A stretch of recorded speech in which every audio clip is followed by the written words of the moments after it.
Hello दोस्तों, welcome back हमारे channel में। और अभी चैनल में हमने जो पिछला वीडियो बनाया है वो 75 क्वेश्चन जो है हमने कर लिया है complete the second coming poem का। और अभी हम लोग 25 और करेंगे इसमें, ताकि ये जो चैप्टर का क्वेश्चन आंसर है वो एमसीक्यू जल्दी से जल्दी ख़त्म हो जाए। तो इसको हम लोग आगे बढ़ते हैं और इसको करते हैं। और जो पहला क्वेश्चन है हमारा वो हम लोग करेंगे। तो चलिए आते हैं हम लोग अपने 76 नंबर क्वेश्चन पे। द वर्ड्स, इसको लिए ले लेते हैं। The words blood dimmed tide use which literary device. ये जो वर्ड है ब्लड डीम्ड टाइड, ये कौन से लिटरेरी डिवाइस को यूज करता है? कौन सा लिटरेरी डिवाइस जो है ये यूज किया गया है? एक इमेजरी, एलिट्रेशन, आयरनी या फिर अंडर स्टेटमेंट। चलिए ये वाला ये जो बार-बार आ रहा है इसको जो है हम लोग एक क्लास में देख ही लेंगे, ताकि आप लोग भी समझ जाएँ, ठीक है? तो यहाँ ऑप्शन जो है इमेजरी जो है करेक्ट आंसर होगा। और ये सब जो है लिटरेशन, इमेजरी ये वाला पहले भी बताया हुआ है, आयरनी किसको कहते हैं ये भी बताया हुआ है। लेकिन फिर भी मैं कोशिश करूँगा एक बार फिर से बता दूँगा, ठीक है?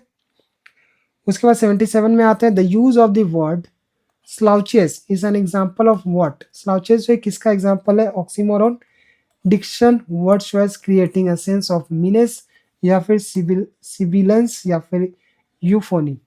तो इसका 77 का आंसर हो जाएगा डिक्शन, ठीक है? Creating a sense of menace. Menace मतलब होता है कि आपदा बोल सकते हैं हम लोग, ठीक है?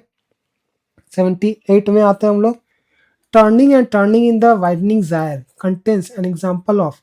ये जो turning and turning in the widening gyre ये किसका एग्जांपल है? एलिट्रेशन का, रिपिटेशन फॉर रिदमिक एफर्ट का, या फिर एपन, या फिर एनाग्राम, ठीक है? तो ये सब भी जो बचा हुआ है वो आप लोग सर्च कीजिएगा इसका क्या बोलते हैं डेफिनेशन, और मुझे कमेंट बॉक्स में बताइएगा या फिर व्हाट्सएप ग्रुप में बताइएगा। आप लोग की सुविधा के लिए मैंने व्हाट्सएप ग्रुप बना दिया है। लिंक जो है डिस्क्रिप्शन में दिया हुआ है, आप लोग चाहें तो उस लिंक से व्हाट्सएप ग्रुप को ज्वाइन कर सकते हैं। और पीडीएफ जो है इसका या फिर किसी और चैप्टर का अगर चाहिए होगा तो वो हमें बता सकते हैं, ठीक है? तो रिपीटिशन एंड रिदमिक एफर्ट, ये इफेक्ट, ठीक है? उसके बाद 79 में आता है the phrase ceremony of innocence is a. Ceremony of innocence ये किसका, ये क्या है, ठीक है? तो 79 पे पहला जो है metaphor for cultural stability and moral purity, literary reference to a shared service, या फिर सिमिलर, या फिर पैराडॉक्स। तो ऑप्शन नंबर ए जो है वो करेक्ट है, metaphor for cultural stability and moral purity. उसके बाद 80 नंबर पे आते हैं। enjambment is heavily used in this poem, which is enjambment। enjambment क्या है?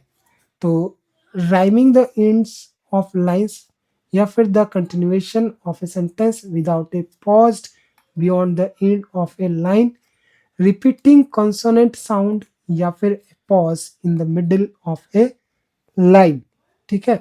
तो 80 का हो जाएगा B, the continuation of a sentence without a pause beyond the end of a line, ठीक है?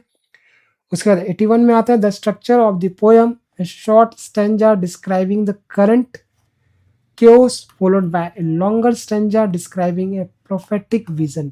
तो यहाँ पे क्वेश्चन समझ लेते हैं हम लोग क्या बोल रहा है question. The structure of the poem, poem का जो ढांचा है, एक short stanza describing the current chaos. ये जो फर्स्ट स्टेंजा है वो क्या कर रहा है? क्योस को दिखा रहा है। फॉलोड बाय लॉन्गर स्टेंजा जो बड़ा स्टेंजा के पहले है, और वो क्या दिखा रहा है? प्रोफेटिक विजन, मतलब इस भविष्य में क्या हो सकता है वो दिखा रहा है, ठीक है? तो ये क्या है? काउज एंड इफेक्ट है ये दोनों स्टेंजा, या फिर a problem and A solution? ये तो होगा नहीं, सॉल्यूशन नहीं दे रहे हैं वो पोएट।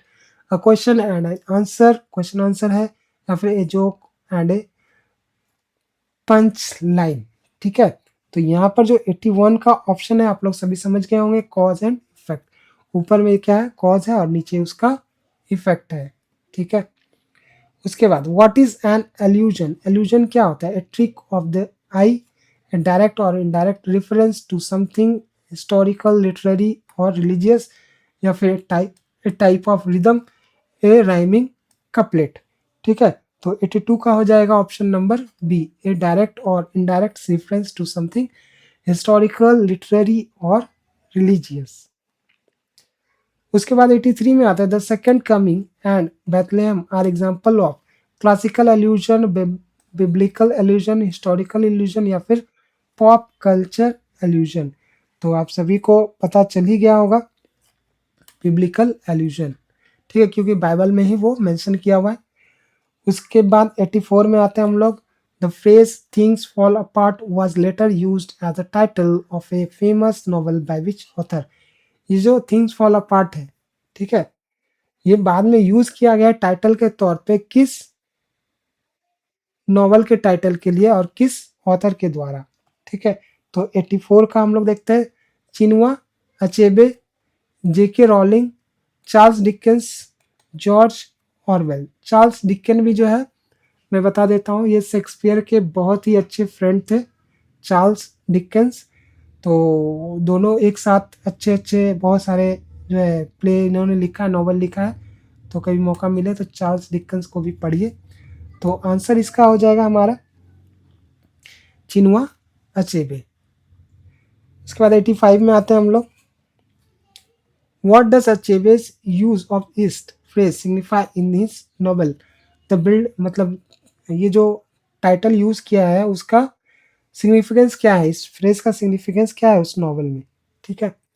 तो the building of a new school, the collapse of traditional African society under colonialism या फिर लिटरल अर्थक्वेक या फिर the end of a marriage, ठीक है। तो 85 का ऑप्शन नंबर बी जो हो जाएगा वो करेक्ट होगा, the collapse of traditional African society under colonialism, ठीक है। तो इसको हम लोग ध्यान में रखेंगे कि सेकंड कमिंग का अर्थ क्या होता है। इसके बाद हम लोग अगले क्वेश्चन में पढ़ चलते हैं। अगला क्वेश्चन हम लोग पढ़ते हैं 86, in the context of the poem what does conviction mean. Conviction का मतलब क्या होता है, हम लोग जहाँ पोएम पढ़े थे वहाँ पे तो था ये कॉन्फिडेंस, ठीक है। तो यहाँ पर देखते हैं कि क्या क्या ऑप्शन दे रहा है, being found guilty of a crime, firmly held beliefs और प्रिंसिपल, और सी जो ऑप्शन है लैक ऑफ इंटरेस्ट, और डी ऑप्शन है फिजिकल स्ट्रेंथ। तो 86 का हो जाएगा फर्मली हेल्ड बिलीफ्स और प्रिंसिपल्स, ठीक है। उसके बाद 87 में आते हैं, what does revelation mean. Revelation का अर्थ क्या होता है, इसका सीधे सीधे हम लोग जानते हैं सीक्रेट बीइंग हिडन, ये नहीं होगा। A surprising and previously no unknown fact, especially one made known in a dramatic way, ये हो सकता है। A type of dance, ये तो होगा ही नहीं। हाँ, ए पॉलिटिकल ट्रीटी, ये भी नहीं होगा। तो ऑप्शन नंबर बी जो है वो करेक्ट हो जाएगा। उसके बाद 88 में आते हैं, why are the desert birds describe as indignant. Indignant की तरह क्रोधित क्यों दर्शाया गया डेजर्ट बर्ड को, they feel angry at the unjust disturbance of their environment, ये हो सकता है। They are happy to see the beast, नहीं, दे आर माइग्रेटिंग, वो माइग्रेट कर रहे हैं, या फिर दे आर ब्लाइंड, ये भी गलत होगा। ऑप्शन नंबर सी या फिर ए में हम लोग सोचेंगे कि कौन सा ऑप्शन जो है सही है। तो प्रॉपरली अगर हम लोग देखेंगे तो ए नंबर ऑप्शन जो है सही है। उसके बाद 89 में आता है, if the 20 centuries refer to the Christian era what does ईस्ट suggest is happening to this era. तो दिस ईरा में जो है क्या ये ईस्ट जो है सजेस्ट कर रहे हैं, it is entering its golden age, it is ending and being replaced by something opposite, ये हो सकता है। It will last forever, या फिर it is merging with Buddhism, नहीं, ये ऑप्शन नंबर बी जो है वो ज़्यादा करेक्ट है कि ये जो है कुछ बुरे से रिप्लेस हो रहा है। उसके बाद 90 में आते हैं हम लोग, 90 का हो जाएगा, how does the poem define the transition of Ira's. Poet जो है इस पोएम में कैसे डिफाइन करता है इरा के ट्रांजिशन, युग के परिवर्तन को कैसे ये डिसाइड मैं बोल रहा हूँ डिस्क्राइब करता है, ठीक है। तो 90 का हम लोग देख लेते हैं option, peaceful and seamless, violent, chaotic and terrifying, unnoticeable या फिर जॉयस एंड सेलिब्रेटरी। तो ऑप्शन नंबर बी जो है करेक्ट है। उसके बाद 91 में आते हैं हम लोग, what is the paradox in the phrase the worst are full of passionate intensity. यहाँ पर पैराडॉक्स जो है क्या है, passion is usually a good thing but here it fuels evil and destruction, ये हो सकता है। The worst people are actually very lazy, बुरे लोग लेजी होते हैं, या फिर the best people are also passionate, या फिर देयर इज नो पैराडॉक्स। ठीक है, तो 91 में जो है ऑप्शन नंबर ए वो ज़्यादा करेक्ट है कि पैशन मतलब क्या होता है, पॉजिटिवली हम लोग लेके चलते हैं, लेकिन यहाँ पर पैशन जो है नेगेटिव की ओर इशारा कर रहा है। उसके बाद आते हैं 92 में, how does the speaker's tone shift from stanza 1 to stanza 2, speaker का टोन कैसे शिफ्ट होता है स्टेंजा 1 से स्टेंजा 2 में। तो ऑप्शन नंबर ए है from descriptive cures to visionary prophecy, ये पहला ही ऑप्शन सही है, क्योंकि हम लोग आगे भी कर चुके क्वेश्चन, वहाँ पर पहला जो है डिस्क्रिप्टिव क्योर्स दिखाया जाता है, और दूसरा जो स्टेंजा है उसमें क्या होता है, विजन दिखाया जाता है कि फ्यूचर में क्या हो सकता है। ठीक है, तो बाकी ऑप्शन पढ़ने की जरूरत नहीं है। 93, the rough beast can be interpreted as a symbol for which rising political movement during इस टाइम। अब यहाँ पे क्या बोला जा रहा है, द रफ बीस्ट जो है कैन बी इंटरप्रेटेड, इसको बताया गया, समझाया गया एज अ सिंबल, एक सिंबल की तरह, संकेत की बात है, for which rising political movement during इस टाइम, इस टाइम के ईस्ट के टाइम के पॉलिटिकल मूवमेंट को। तो यहाँ पर 93 में आ जाएगा ऑप्शन क्या क्या है, डेमोक्रेसी, फासिज्म, टोटलिटेरियनिज्म, इन्वायरमेंटलिज्म या फिर पैसिफिज्म। तो ऑप्शन नंबर बी जो है फासिज्म या फिर टोटलिटेरियनिज्म।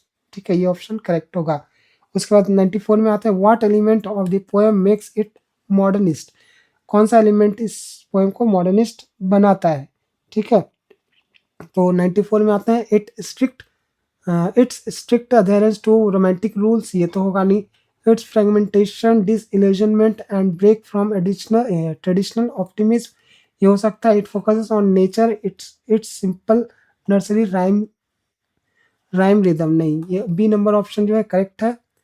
उसके बाद 95 में आते हैं, what does the poem suggest about human control over history, क्या सजेस्ट करता है ह्यूमन का जो कंट्रोल है हिस्ट्री के ऊपर। ठीक है, तो 95 का ऑप्शन हम लोग देख लेते हैं, humans have absolute control, history operate on forces beyond human control, ये वाला हो सकता है, जायर वाला।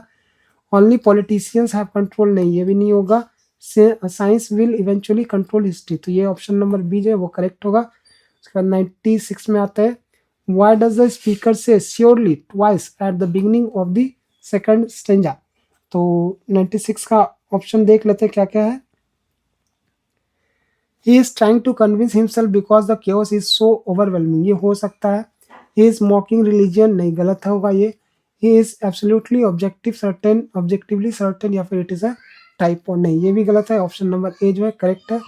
उसके बाद 97 में आता है, the imagery of the blood dimmed tide evokes the violence of, तो 97 का हो जाएगा द अमेरिकन रिवॉल्यूशन, नहीं।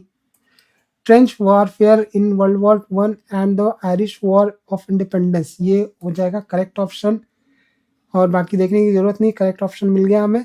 उसके बाद what is the effect of ending the poem on a question, question में जो खत्म हो रहा है उसका इफेक्ट क्या पड़ता है। ठीक है, तो it gives the reader a clear happy ending, it leaves the reader with a sense of unresolved dread and uncertainty about the future, it shows the poet did not know to finish, या फिर it invites the reader to write a sequel, यहाँ पे B number option correct होगा। उसके बाद 99 में आता है, which word best encapsulate the over arching theme of the second coming, rebirth, disintegration या फिर रिडेम्पशन या फिर हार्मोनी। ठीक है, 99 का हो जाएगा डिसइंटीग्रेशन, करेक्ट। ठीक है, उसके बाद 100 में आते हैं, in teaching this poem for WBCHSE class 11 what is the most critical take away for a student, it's dislike birds, ये तो होगा नहीं। The poem is a profound reflection of the loss of moral order and the frightening cycle of human history, या फिर the poem is a literary story about a trip to the desert, या फिर इस्ट wanted to rewrite the Bible. तो option number B जो है वो एकदम करेक्ट है, कि ये जो पोएम है एक प्रोफाउंड रिफ्लेक्शन है, बहुत ही विस्तृत रिफ्लेक्शन है, मतलब क्या बोल सकते हैं, रिफ्लेक्शन, प्रतिबिंब है on the loss of moral order के लॉस का, and the frightening cycle of human history. तो ये हमारा जो 100 का क्वेश्चन है वो खत्म हो चुका है इस वीडियो में। तो अब हम लोग अगला चैप्टर करेंगे और अगले चैप्टर में देखते हैं कि और क्या-क्या हमें मिलता है। तो अगर आपने चैनल को सब्सक्राइब नहीं किया, हमारे ग्रुप को जॉइन नहीं किया तो जल्दी से जॉइन कर लीजिए, चैनल को सब्सक्राइब कीजिए और वीडियो को भी शेयर कीजिए। तो मिलते हैं अगले वीडियो में, तब तक के लिए बाय-बाय।